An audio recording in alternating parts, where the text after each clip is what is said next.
welcome to More Orthodoxy. This is a channel for small O Orthodox Christians, Catholics, Protestants, Orthodox alike. So today I'm joined by Dr. Susan Wise Bauer. Dr. Susan is a writer, an historian, an educator, and a farmer. She's the author of 20 books and the founder of the educational publishing company Well-Trained Mind Press. Susan's parents taught her at home for most of elementary and middle school and all of high school. She went on to earn her graduate degrees in divinity, English literature, and American studies. She's been married to Peter since 1990. They have 4 grown children, 1 child-in-law, 1 grandchild, and many, many sheep. Susan is well known for her many great works in classical education and history, many of which we will hopefully discuss today. So just to get started, Susan, could you tell us please a bit about your background and perhaps some of the key events in your life that have helped form you, the person that you are now? Sure. So I have to say that also having a lot of sheep is a little more unusual here in the U.S. than it is maybe over on your island. So Yeah. I would say that one of the things that actually has been a huge shaper of what I have done has been growing up on a working farm. You know, when you grow up on a farm, you have a really different relationship to the seasons. You have a different relationship to books. You have a different because books are often, you know, your primary connector to the larger intellectual world, since you're, you know, so you're sort of out and removed. You have a different relationship to your family because you're a lot more reliant on each other than you might be if you were in a urban or suburban environment where you can, you know, go out and socialize with others. So my mother grew up in very rural southeastern Virginia with, you know, very little outside influence. And my dad, who's from New Orleans in Louisiana, moved back to the farm with her after they were married, and they decided to raise their family there. And so just growing up with that sort of rhythm of, you know, the planting year, the livestock year, has been it's been a prism through which my more, you know, intellectual pursuits have been filtered. So I feel like I was never really given the opportunity to live completely inside my head, which happens with a lot of academics, you know. Yeah. Even when I was teaching full time at university, you know, I would have to stop and go home and, you know, take care of sick animals, or I'd have to say, I'm sorry, I have to leave this meeting now because the sheep need feeding. So, you know, it's a different sort of rhythm, and a lot of times that rhythm, it can feel like a contrast with an academic life, or it can seem more like a counterpoint, where you're constantly reminded that there are 2 different realities that are interwoven. Yeah, so I think that their decision to come back and live on the family farm and raise us here has been a huge influence on the way that I think and write. And then I guess related to that was that my mother was not at all, she was both a public and private school teacher before she had her family, really disenchanted with what the classroom could do for children, particularly those who were on a slightly different developmental path than their peers, and was frustrated enough to pull us out of school and teach us at home herself because she didn't think we were getting the education that we needed. So that for me really pulled learning out of an institutional setting and made it something very personal and very family oriented, and something that doesn't just happen in a school building, but happens wherever you are every day for your entire life. So I guess both of those things really sort of speak to a de-institutionalization, you know, pulling us out of an urban rhythm, pulling us out of a school rhythm. So obviously there you've touched upon it. Your mom has been a particularly important influence. Are there any other reasons why she's been particularly maybe inspirational for you? Or is there anyone else that you'd like to add next to your mom that's been particularly influential and inspiring for you? Well, I mean, I think both of my parents were first generation university graduates, college graduates. You know, none of my grandparents even graduated from high school. So watching them, I think they all finished 8th grade. That was about the extent of it. So really watching them sort of forge a path forward into the unknown, into something that they didn't have any family tradition of. I'm really struck because I've been a professional writer for 20 years now, and I spend a lot of time in New York. I know a lot of editors and agents in New York. I spent a lot of time in the New York publishing scene. Well, I mean, not anymore now. I'm in my living room, but before we all got homebound.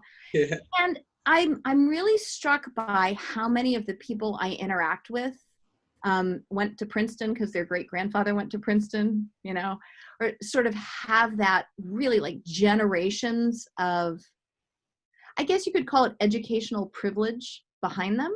Yeah. And that's why they are where they are. And a lot of times I feel like I'm turning around and looking behind me and thinking, oh, it's just my parents back there, it's just them. And, I have this sense both of gratitude that for whatever unfathomable reason, they found each other and went on the same path together and drew us along with them. And sort of just wonder, because not everyone does that. So I'm continually both inspired by that, and I guess I feel a responsibility towards it also. To do what I can to make that available to other people who also didn't grow up with educational privilege. Yeah, excellent. So just on that there, so in Britain here where I live, obviously I'm from Ireland, but in Britain here or in Ireland, it's not really a done thing. And your mum in your book talks about how in the 70s it wasn't really the done thing in the States either. So she was obviously a trailblazer. So it's inspiring to hear that in particular for people like me who kind of are similarly fed up with the system as it is and wanted to have a change. So just from your own perspective then, you and your mum wrote a classical book yourself, a classic in its own right. Can you tell us maybe about a few of your books that have borne particularly rich fruit for people who haven't got that background in a kind of privileged education or anything? Yeah. So the book that my mother and I wrote together is called The Well-Trained Mind, A Guide to Classical Education at Home. And this was such a fun project for us. What happened was that I started having I've got 4 children, and now they're older. Now they're 29, 25, 23, and 19. I always have to stop and remember how old everybody is.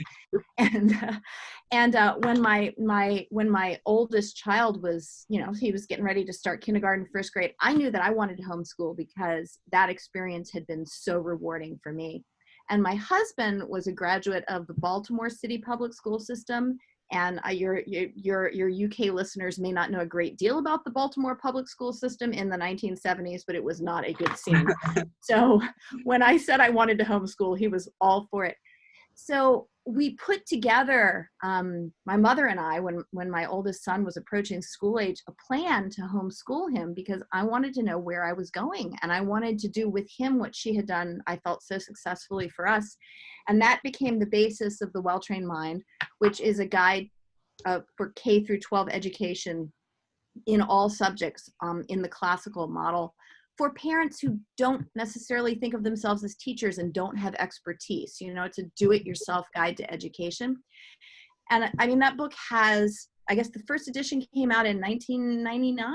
Yeah, it's been that long. And it's gone into 4 editions. And I think has really given tremendous numbers of families a way to go out and find the kind of education that they didn't know they wanted. So, I mean, I think that's definitely the goal that has extended this type of learning to more people. I had a number of people after that book came out say to me, this is great that you wrote this book about how to educate my kids, but what about me? I feel like I got a crappy education. And actually, I think most people feel like they got a crappy education. It's kind of a default setting. It's partly because, you actually grow up and you realize, oh, I didn't take advantage of any of the opportunities I was being offered. But So I wrote a book called The Well-Educated Mind, A Guide to the Classical Education You Never Had, which is essentially a guide to how to keep educating yourself. As you know, now that you're grown up and you realize how many things there are that you would like to know, how you go about doing that, even if you don't feel like you were given the basics. So probably those two books. But then also it's been eye-opening for me. I am by training a historian, and by inclination, I'm a narrative writer. And so I have two narrative world history projects. One is called The Story of the World, and it's for elementary and middle grade students. And then one is called The History of the World, and it's, just for regular grown-up adult readers. And they're narrative, big picture histories of the world. And I am overwhelmed by the response to those, because what people say is, I always hated history. That is like 90% of the people I talk to, I hated history when I took it, because they were being taught out of history textbooks. And with these books, I feel like I'm understanding history as a story for the first time. And I love seeing that light go on, that here's a new thing that now I can enjoy it. So I love that.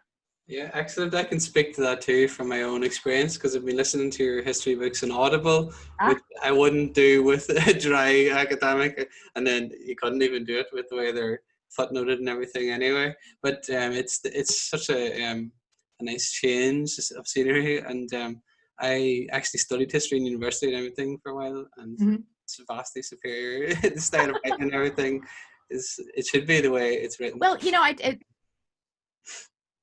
it should be. I mean, I think part of what that series really unintentionally highlights is the gap between academic history and what most people need. I mean, and I say that as someone who, I have my PhD in history, and I taught in university for 15 years.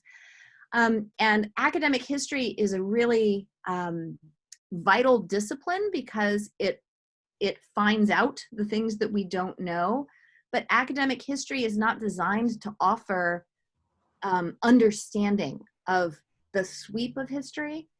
And right now, the way history is taught in secondary schools and in universities, in undergraduate degrees, there are no classes, no mechanisms, no standards that are intended to give you the whole view, the story arc, the narrative.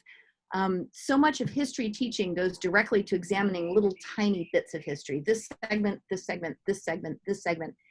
And there's very little mechanism for hooking those all together, which is what generates meaning, Yeah. So. Marvelous, thank you, Susan. So basically, let's just take it back, if we may, to The Well-Educated Mind, a guide to the classical education you never had, because this is something that I appreciate, because I never had it, and you said that's a lot of people's reaction. Just briefly, could you tell us what a classical education involves, and what made you sort of, well, actually, we'll just deal with that question. What does it involve, first of all? Yeah.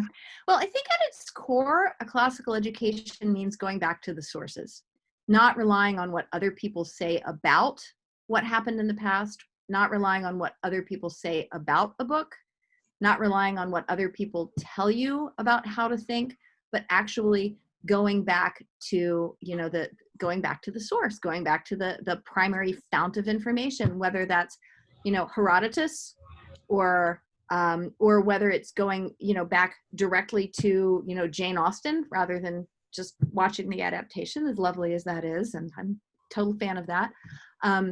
Whether it's, actually going back and reading Plato and Aristotle, rather than simply reading digests about, Platonic and Aristotelian philosophies. Really, at its core, it's about going and finding out for yourself. And what I've realized after, talking to people about education for 20 plus years is that people are afraid to go back to the source because they're afraid they won't understand it. They go back to the source and they think to themselves, this is hard and this is confusing, and therefore I'm probably not mentally up to coping with it. And the temptation there is to give up the effort to go back to the source and to rely on interpreters, rely on what other people say, rely on secondhand reports. So what the well-educated mind aims to do is to say, yes, these sources of, of philosophy, these sources of literature, these sources of history are difficult, but that's because you've got to go through this 3-step process of understanding them. First, you've just got to get a basic, don't worry about understanding everything, just get a basic overall take on what's being said.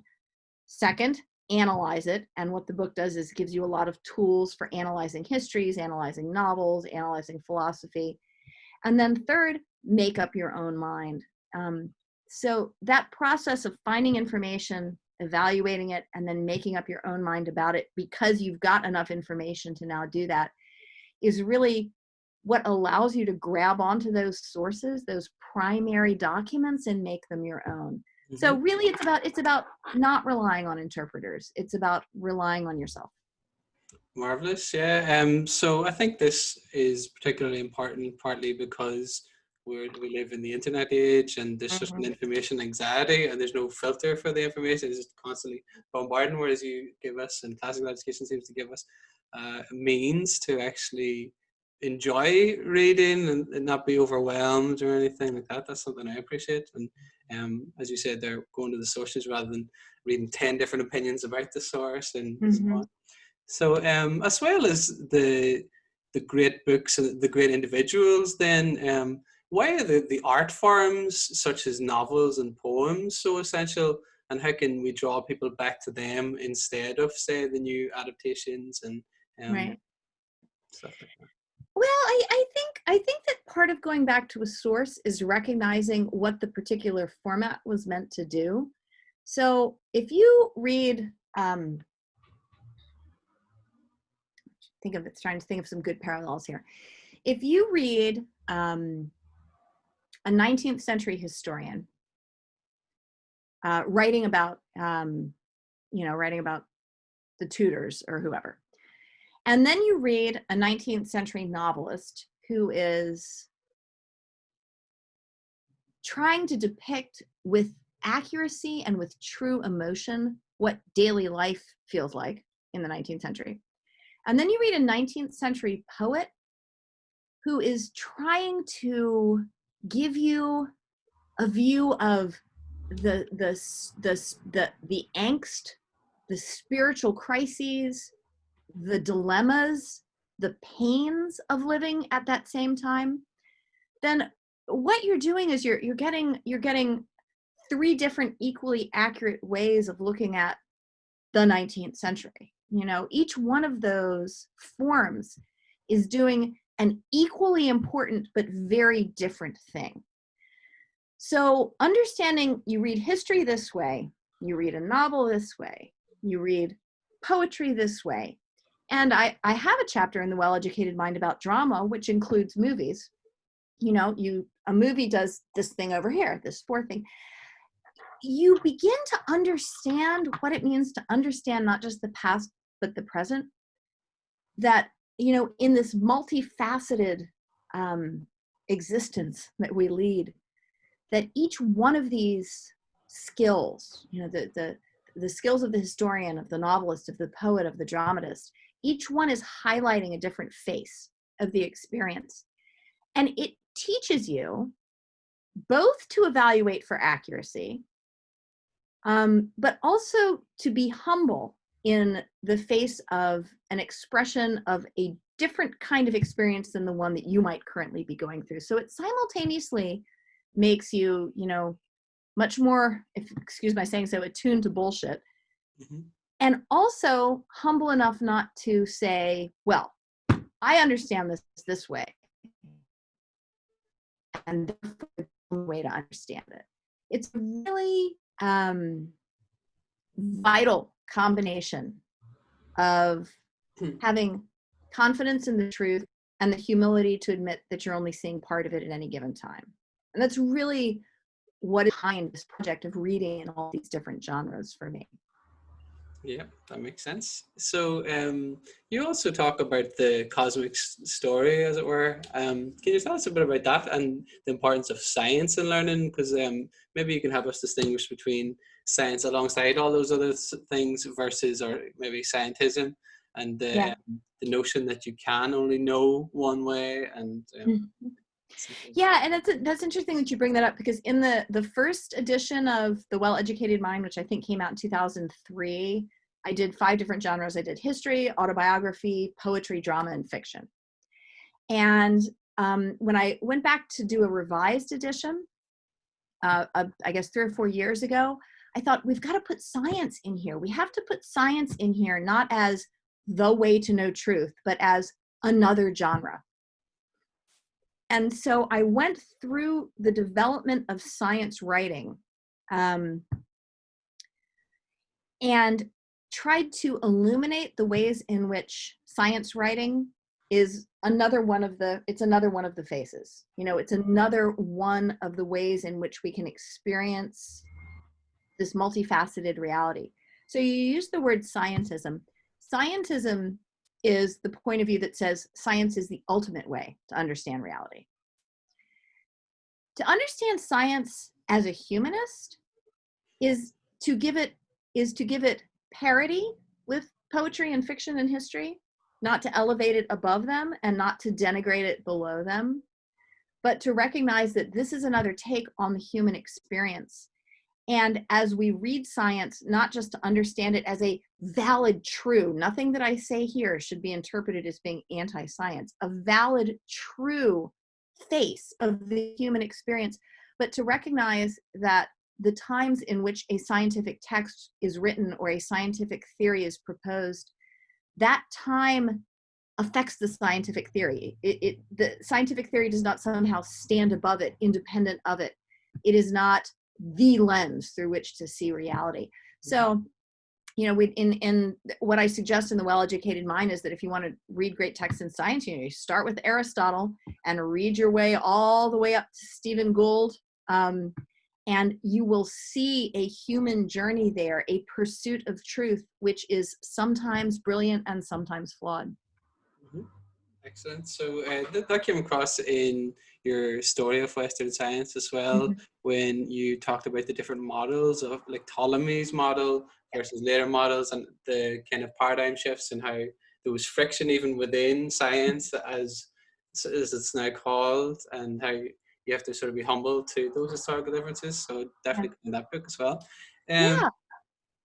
So just for someone like me in Britain, there's a lot of naivete, I guess, about homeschool and stuff. It's not as well known as in America, and you run up against so many different misconceptions. Can you help us maybe understand why, say, the myths that you're not gonna be socialized and stuff like that are wrong, and what are some of the key ones that you come up against, and why are they wrong, I guess? Yeah. So I think I should start out by saying, because my British friends occasionally just, give me this look of exasperation and bewilderment over our state system.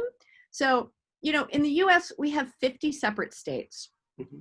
And we don't have a Department of Education. I mean, we have one in name, but we have every single one of the 50 states has an entirely different system of education. There's some national standards, but that's not what dominates our conversation about education. So the first thing you have to remember about the US is that the experience that somebody has in Virginia, which is my state, and the experience that somebody has in California or Texas or Maine are completely and totally different experiences. We've got 50 different educational oversight in this country. And that makes it a lot easier, I think, for an American to say, well, I'm just going to do it myself. Thank you very much. Because, we've already got 50 different systems. Why should we not have 51? It doesn't, So we're sort of, we're in a very different mindset over here when it comes to educating our kids. Although I mean, I think you guys are probably going to see a rise in interest in home education. I know we do. I run an educational publishing company, and we publish materials for home educators, and we're getting a lot more interest from, actually not just from the UK, but from Europe as well, in homeschooling.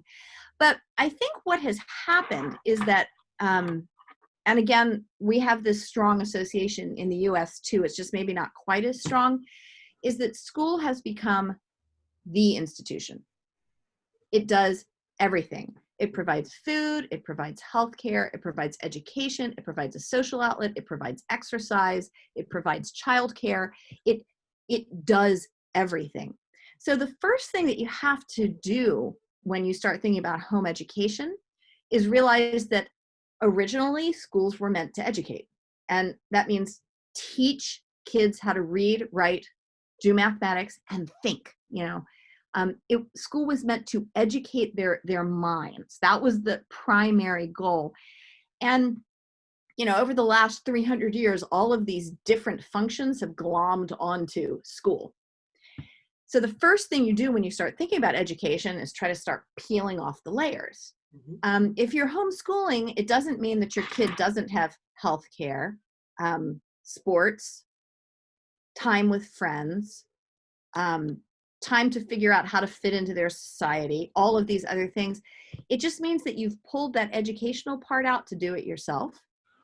So when you home educate, you stop and you think to yourself, okay, how are we gonna be involved in sports? How are we gonna, what are we gonna do about childcare? What are we gonna do about meals? What are we gonna do about healthcare? How are we gonna arrange for kids to have playtime with friends? None of those things are impossible to provide as a parent, as long as you realize that should not be the default that the school is going to do all of it. Part of the reason why schools fail, educationally speaking, is because they're doing all of these other things. They're not schools anymore. They've become something else. So it's always possible to step out of that and decide how you are going to arrange for kids to get each one of these needs met. We're parents, that's what we do. Excellent. So I think that ties with your point about history, where people lack the kind of historical imagination to see outside of how things are done now. And they're like, oh, this is the way it's always been. It really hasn't. In your book, Rethinking School, you go into the history, which I find really interesting, and you talk about how the modern classroom developed in Prussia. Can you tell us a bit about that? Oh yeah.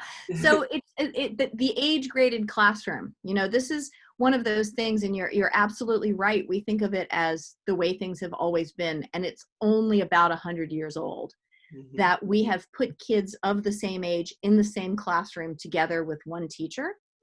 And in the US, I'm less familiar with the history of this in the UK, but in the US, this system really started to pick up steam in the late 19th century, because in the late 19th century, the US was seeing huge amounts of immigration.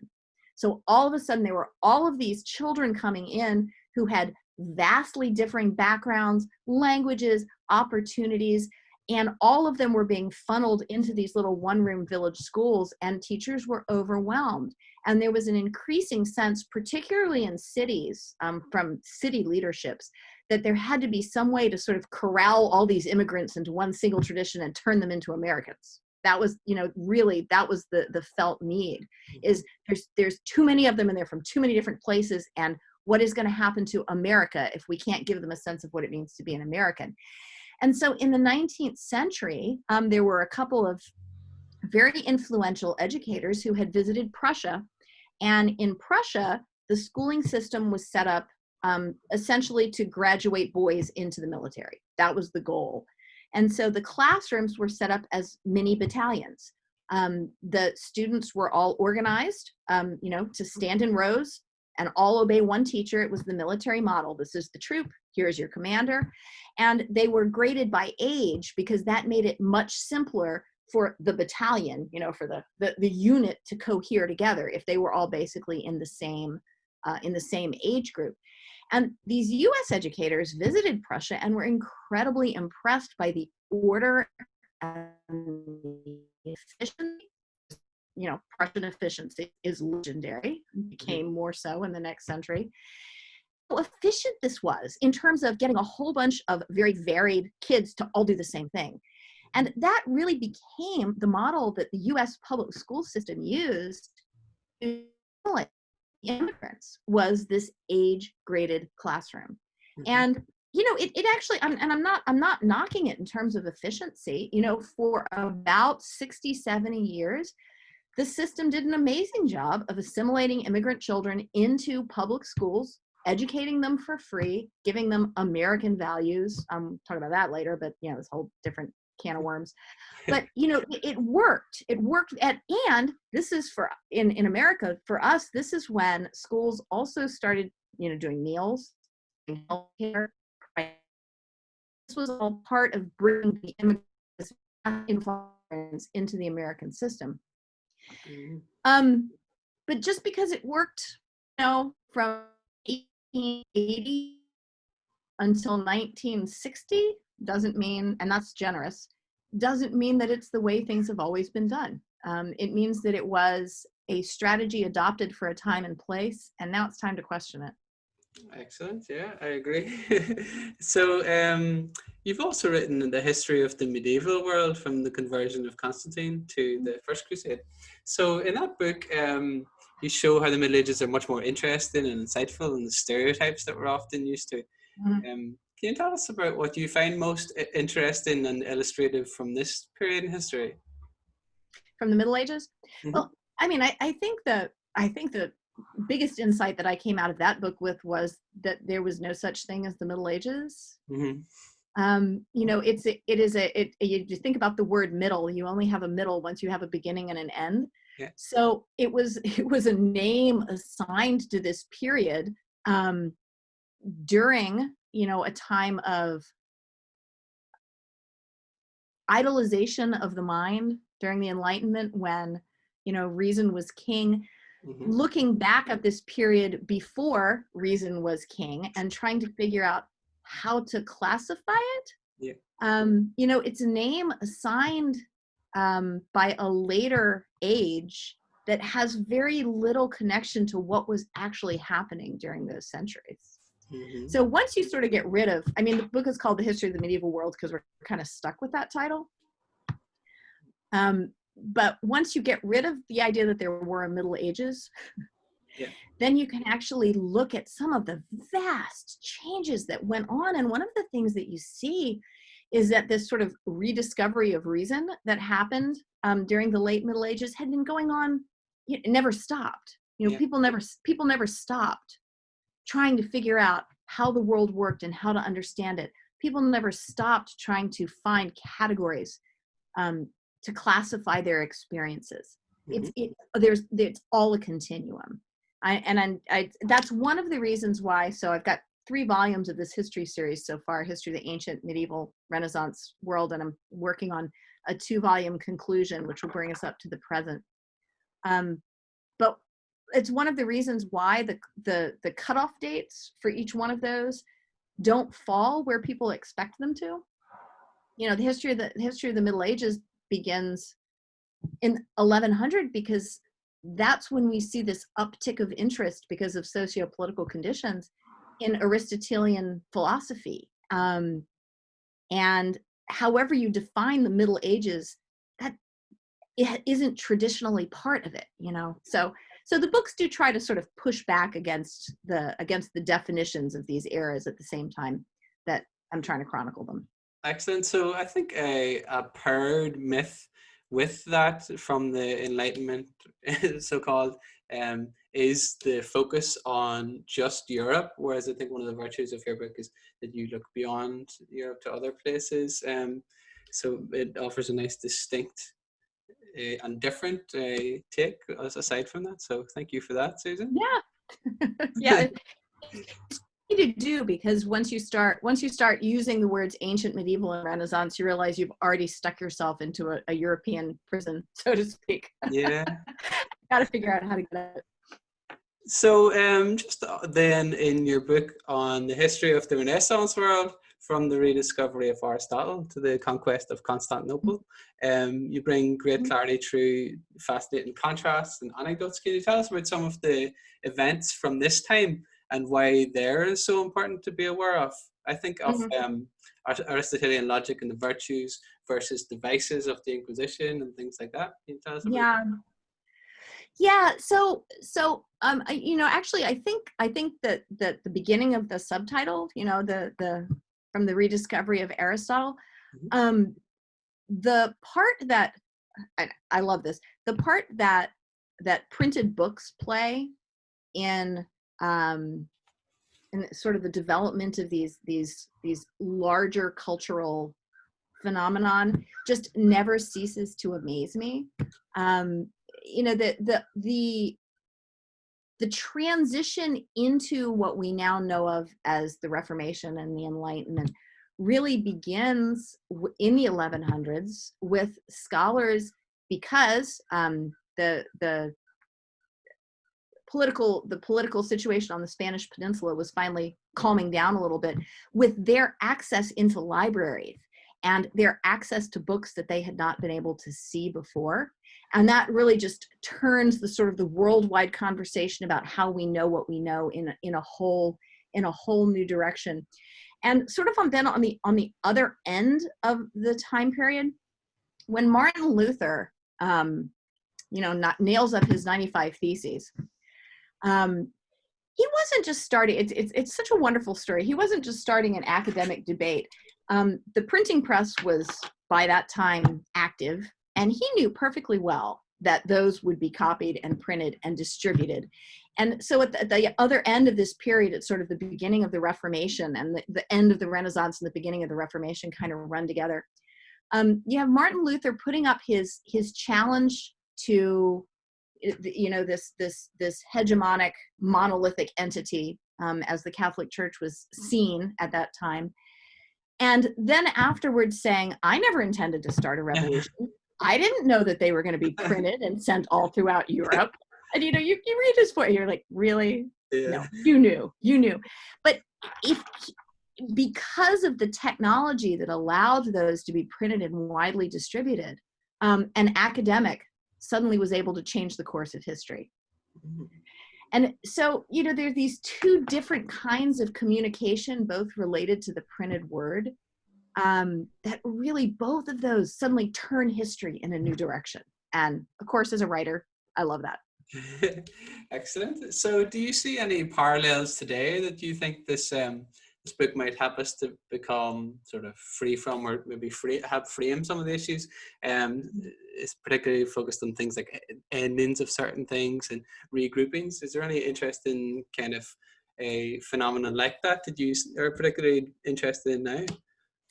I think as a historian, I strongly believe that we have no idea what's happening. Yeah. and it's true. I mean, you can make all sorts of predictions, but communication between people, which is what history is primarily about, when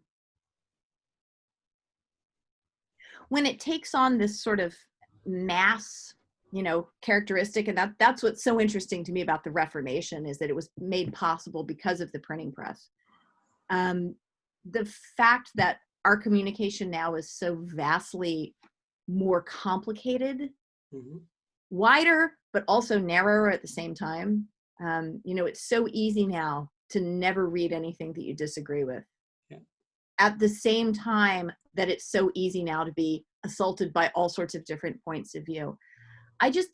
As we live through it, I don't think we can know what it means.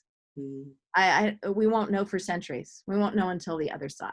You know, I honestly have really resisted bringing my history series up to the present, because I'm like, well, 1600 I can talk somewhat authoritatively about, but I don't know how much further than that I can go. So there's a bit of, you know, sort of historical agnosticism there that I'm doing my best to overcome. But you're not going to get any predictions out of me. No, that's fair. I think, yeah, we got to be humble with these things. So just in another book, Rethinking School, it's kind of linked to that. You kind of undermine the notion of progress, which I find really interesting, in a book by the historian Christopher Lash. And we kind of touched on it before, and how the issues are framed. You go from the Middle Ages or the Dark Ages, even worse, to the light of the Enlightenment and so on. But Right. the popular model of schooling, I think, that I'm familiar with anyway, is still kind of beholden to that way of viewing history. Things like, oh, this is progressive, this is better than, say, the classical education because it's come later in chronological time. But I think you show a much more interesting, true, complex picture. So can you help us maybe differentiate between those two by looking at things like the different learning styles? So you mentioned about how people would be allotted in the same class based on their age. Can you tell us about how we can maybe remedy that by targeting people who are good at maths in one way and in literacy another way and so on? Yeah. Yeah, I mean, this it's difficult because, I mean, it's very hard to turn an institution. It's like turning the Titanic. It's still going to run into the iceberg. You know, it just, the institutions are just too big to pivot. Certainly they don't pivot quickly. I mean, I think that the biggest pitfall that we have encountered, at least in the US, is the reliance on standardized testing to evaluate whether or not our students are learning. And standardized testing in particular really favors one kind of learner, you know, the kind of learner that can absorb information through their eyes, reduce it to quantitative statements, and then spit it back out on a test. Nothing wrong with that, but there's so many other people who learn in different ways who come off on standardized tests as not learning. And, you know, so I think that I don't know how possible it's going to be for public schools, national schools, to pivot away from the age-graded classroom. But certainly the first step could be a massive reevaluation. And it's been interesting. I don't know what's going on over there, but here, a bunch of colleges and universities which previously used SAT and the ACT are the two big college admissions tests over here that all college-bound high school juniors take. And a lot of colleges have suspended requiring those for the next 2 years because now high school juniors can't get to the test centers and take the tests. So the colleges are starting to put in place different criteria for evaluating university admissions. I'm hopeful that might be, you know, the first volley in the war, the first salvo, the first beginning of devaluing this standardized testing, which culminates for us in testing for university, but starts in second and third grade. And that is the single thing that disadvantages the most students who learn differently, are the standardized tests.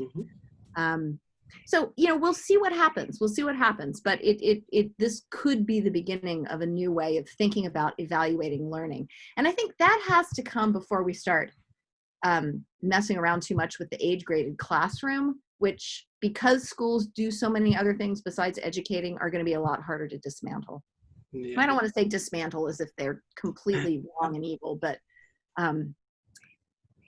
rationalize. Yeah, that makes sense. So you also offer excellent advice for working outside the system, as it were, either homeschooling fully or taking select classes alongside a deeper and more fitting homeschool experience. Can you briefly describe maybe some of those options that you have availed of or you think other people might avail of? Yeah, well, I think the important thing if you're a parent is to just adapt your mindset a little bit. You know, and we're all overwhelmed. We're all working too hard. We're all, you know, struggling. But to just start the process of sending your kid off to school by thinking the school is not in charge of this process, I am. And, you know, you do this with tact, and you do it with full appreciation for what the teachers are doing it, and you do it with respect, and you do it with, you know, honor for an institution which is doing a lot of very difficult things. But you recognize that if your child is having trouble with a particular subject or a particular year of school or a particular setting, that you're not stuck with it. You know, it's so easy to get in the mindset where you just can't see any other options. And there are always other options. You just have to change where you're standing. So you're not standing down there in the groove that is school, going forward with your child with the walls rising above you. You're standing up above the groove, looking down at your child in it and thinking, do I want to leave you here or do I want to pull you out? Or do I want to yank you out for a bit, do something else, and then put you back in? Or do I want to dig another groove over here and let you go this way? So it's really to start with about adjusting your mindset. I mean, I don't think there's anything that I can say that's going to be helpful for all of the different parents out there, because kids are so individual, they're so distinct, and they have so many different needs. But just to start by saying, the school does not guarantee my child an education. I do. Is a starting place. So maybe that means you pull them out, but maybe it means you just challenge a particular way that one class is being taught, or you challenge the way one subject is being taught, or you challenge one part of the school day that your child is struggling with. Excellent, thank you. So one more question I find really interesting, you don't have to take this one, but if you want, you can address this one, is on different intelligences, like Gardner's multiple intelligences, and how people are overly centered in IQ, but we seem to run up against some resistance with people refusing to call emotional intelligence and so forth intelligence at all. They seem to think that it dilutes the term, but I believe that this is wrong and based on their idol of intelligence, as it were, but which it would seem to suggest in your book, if I'm right, that they are rightfully called intelligences. Do you think so? And why do you think it's important to recognize and cultivate these as intelligences? Well, see, I don't like the term emotional intelligence, to be honest, because I feel like it sort of immediately starts out by yielding ground to the prioritization of the mind. Yeah. I use it because it's shorthand for a kind of wisdom or a kind of capability that is different than, intelligence. But to call it emotional intelligence really, it just puts it on, it acknowledges the priority of the intellect. And I don't denigrate the intellect, but it's only one part of who we are. So I would love us to be able to find another language in which to speak about this.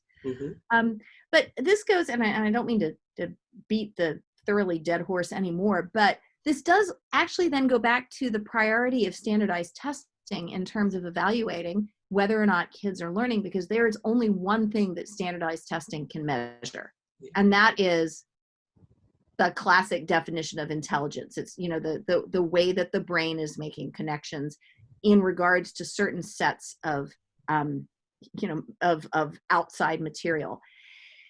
And that's just such a tiny part of who we are. And it is a part that develops at vastly different times for different people. And this is part of the reason why I'm such a diehard opponent of IQ tests. Is intelligence in the way we think about it, that's measured in IQ tests and measured in standardized testing, is primarily about making connections. And making connections is something which is dependent on maturity. And maturity cannot be pushed, cannot be hurried, and it is out of the control of both the child and the parent, not to mention the teacher. So when you're giving an intelligence test, you're to a large extent measuring where the kid is against other kids of that same age. And this is why questioning standardized testing has got to come before we start messing around with the age-graded classroom. So you're not measuring intelligence, you're measuring maturity. And it's anyone who has children will tell you, I have 4, it's really unfair to measure a kid on maturity when they've got no control over that. And so I would like to not use the term emotional intelligence. I'd like us to think of some other ways to talk about intuition, for example, the grasp of practical skills, the connection between hands and brain, which isn't measured in any tests in any school. These things should have equal standing. But we've spent the last century and a half developing our measurement of the brain and certain connections that it makes to the exclusion of all else. And that's not a hole we're going to dig ourselves out of in a hurry. Yeah, that makes sense. I think it also brings us back to the start when you were discussing say, whenever you're doing farming, that's one part of life, and you're doing something else in academia. So you do need the whole picture. Think of people like Wendell Berry and yourself who tie it all together, and they offer us you offer us a more holistic vision of the good life and so on. So thank you for that. So just before we go then, is there anything, you mentioned you're working on the 2 more volumes of your history series. Is there anything else that you're working on or you'd like to work on? So many things. There's so many things. Yeah, I mean, I'm really trying to carve out in the near future time to write another history series that's more for middle grade students, because the story of the world is more for grades 1 through 6 is what they are here, up to about age 12. And then I've got this series which is for adults, and there's kind of this gap in the middle where students need something a little bit more nuanced and a little bit more challenging, but they're not quite ready for the full adult history press. I'm really anxious to do that project, but I do want to finish the history sequence that I started with the history of the ancient world. And actually right now I'm under contract to write a book about epidemic illness and the way it changes society. Well, it's very timely. I know, right? So I signed the contract for this in December. I was actually in London at the time, and then I came back home, and now I'm having to the end of it, the end of the book were all of these predictions about the next pandemic that's going to hit us, and now I'm going to have to rework all of that. So it's a little bit complicated. And I'm not going to lie. It's actually right now, it's a very difficult book to work on. Because I sit down every morning and spend all of this time writing about people dying from plagues, and it's difficult to do. It is difficult to do. So we'll see how writing this particular book during this particular time changes it. But yeah, it's a survey that goes from the Stone Age all the way up to the present. Really big picture. Thank you. So are there any good fruits that you feel that you've already left that you'd like to leave behind, aside from academia, I guess, or aside from those books that we've talked about? No, I think we've covered it pretty thoroughly. That sounds good to me. Yeah. So thank you very much. I'll put in one plug. Can I put in one plug for the learning of English grammar? So one project that I've worked on is called Grammar for the Well-Trained Mind. And it is a sort of a soup to nuts, beginning to end. Here's how the English language works, and here's how to diagram any sentence that you might ever write. So I'll just put in a little plug to say that, if any of your listeners are struggling with writing or really not really understanding how the English language works, that I love grammar. And I think that series really makes it accessible. Excellent, thank you. So any of your website and your books and things like that, I can put in the little description below on YouTube. And thank you very much for your time. It's been a pleasure. Thank you. Very fun talking to you. Thank you, Susan.